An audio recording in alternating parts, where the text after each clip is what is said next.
happy to come to Pakistan to learn on the social protection interventions, support to the poor people. We've learned a lot.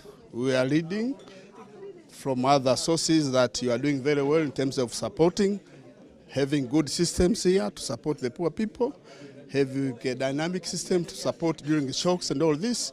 And this we have witnessed, we have seen much development and massive support to the poor people, and also maintaining good system in terms of the economic status of every citizen of the country, which is really interesting and very useful for us to learn, so that we also have a national register back in our country.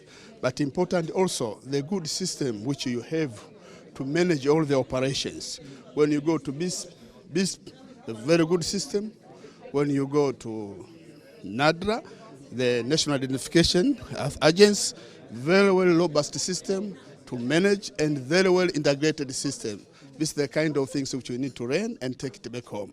We are very thankful also for the commitment of the government here to support the people and also to provide resources to make sure everything goes in line to the support so that the people at low level can improve their lives.